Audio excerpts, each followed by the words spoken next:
అధ్యక్షులు పవన్ కళ్యాణ్ గారికి, అలాగే పిఎస్సి చైర్మన్ నాదెండ్ల మనోహర్ గారికి, మిగతా పెద్దలందరికీ నమస్కారం.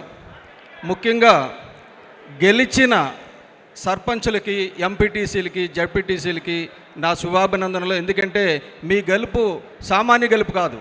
నిజంగా మీ అందరికీ కూడా ఎంతో కష్టపడితే కానీ అందులో మార్చిలో పరిస్థితి ఇప్పటిలాగా లేదు.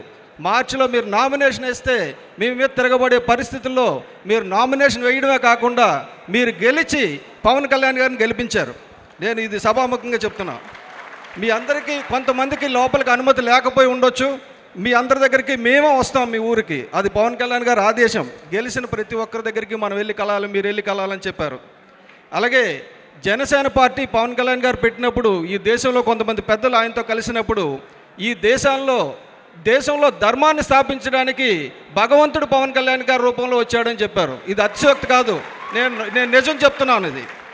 అలాగే మన రాష్ట్రంలో ధర్మం కానీ న్యాయం కానీ లేదు, కుళ్ళు రాజకీయాలు ఉన్నాయి. అటువంటి కుళ్ళు రాజకీయాలని కడిగేయడానికి వెన్నెముక ఉన్న ఒకే ఒక్క మగాడు ఇన్నాళ్ళకు వచ్చాడు. కాబట్టి ఆయన వెంట ఉండడమే మనందరి బాధ్యత, ఆయన చెప్పింది చేయడమే మన బాధ్యత. ఇది ఈరోజు 2-3 రోజులుగా గులాబ్ తుఫాన్ బాధితులు ఉన్నారు. ఏ టీవీ ఛానల్లో వాళ్ళ బాధల గురించి చూపించడం లేదు. ఏ టీవీ ఛానల్లో వాళ్ళకి అందుతున్న సాయం గురించి చూపించడం లేదు.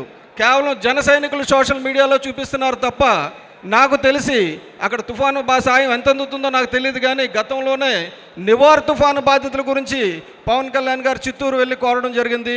ఈ రోజు వరకు వారికి సాయం అందిందో లేదో తెలియదు. అందిందని చెప్పి పెద్ద ఎత్తున ప్రచారం మాత్రం చేసుకున్నారు. అలాగే మన పార్టీ వన్ ఆఫ్ ది అంటే చాలా ఇంపార్టెంట్ సిద్ధాంతం ఏంటంటే పర్యావరణం గురించి ఆలోచించే రాజకీయ పార్టీలు ఏషియా మొత్తం మీద లేవు. మన దేశంలోనే కాదు, ఏషియా మొత్తం మీదే ఇది మొదట రాజకీయ పార్టీ పర్యావరణాన్ని ప్రధానాంశంగా చేసిన పార్టీ. రానున్న కాలంలో మనం జబ్బులతో బాధపడుతున్నాం. ఈ జబ్బులన్నిటికీ మూల కారణం కేవలం మంచి నీరు లేదు, మంచి గాలి లేదు, భూమి కూడా కలుషితం అయిపోయింది. దాన్ని ఎలా కాపాడాలనే ఉద్దేశంతో పవన్ కళ్యాణ్ గారు జాతీయ స్థాయిలో చాలా ఆలోచించి పథకాలు రూపకల్పన చేస్తున్నారు. అయితే కోవిడ్ వల్ల మనం వాటన్నిటిని మూలన పెట్టడం వచ్చింది, అంటే కొన్నాళ్ళు ఆపడం వచ్చింది. ఈ కోవిడ్ తగ్గిన వెంటనే మనం మన నదులను ఎలాగ రక్షించుకోవాలి, మన గాలిని ఎలాగ రక్షించుకోవాలి, వీటి మీద ప్రతి గ్రామ స్థాయిలో, ప్రతి మండల స్థాయిలో, ప్రతి జిల్లా స్థాయిలో కూడా సదస్సులు జరుగుతాయి.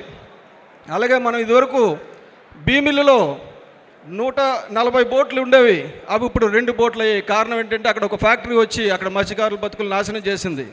అలాగే తొండంగిలో ఇంకొక ఫ్యాక్టరీ పెట్టబోతుంటే పవన్ కళ్యాణ్ గారు అక్కడికి వెళ్ళి వాళ్ళకి భరోసా ఇచ్చారు. అక్కడ గ్రామస్తులందరూ సర్పంచ్గా మొత్తం అంతా కూడా మిగతా పార్టీలన్నింటినీ పక్కన పెట్టేసి మన జన సైనికులు గెలిపించారు అక్కడ. అది చాలా ముఖ్యమైన మార్పు. మనం నెక్స్ట్ చూడాల్సింది ఏంటంటే కాకినాడ మడాడోలని ఇవన్నీ చేస్తున్నాం చిన్నవి. ఏవి కూడా మన పత్రికలు కానీ మీడియాలు కానీ చూపించవు. కానీ చూపించే సమయం త్వరలో వస్తుంది. పవన్ కళ్యాణ్ గారు అంటే ఒక ప్రపంచం అని చెప్పి మనందరికీ తెలుస్తుంది. మీ అందరితో పాటు నేను కూడా ఆయన ఏం చెప్తారో అని విందామని ఉన్నాను. కాబట్టి ఇంతటితో నా ప్రసంగం ముగిస్తున్నాను. Thank you.